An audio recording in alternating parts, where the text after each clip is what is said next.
hayotda nimaga yashaysan masalan? Bu dunyo narsasi bu dunyoda qoladi. Mayli, hammamiz rizq uchun yuramiz, masalan, pul topish uchun.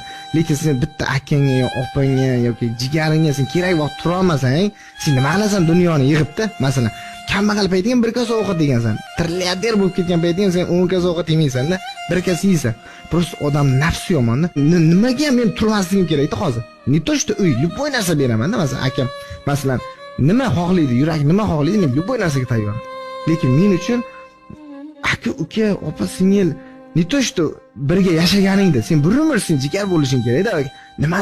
Nimadir o'zgaryapsanmi? Demak, atrofingdagi kimdir seni o'zgartiryapti. Boshqa narsa emas. Ber, nima qilib ber, onasini, akangga ham, opa-ukalarga ham ber, bola qilmaydi-ku, jigaring-ku deyman-da. Shu ba'zi shu bola paytingni yaxshi eslasang, hech kim men o'ylayman 5 yoshli bola bir-biriga dushman bo'lib anaqa qilmagan-da. Bergan o'sha haq ko'chada kalta yesang, tarafingni olgan, masalan,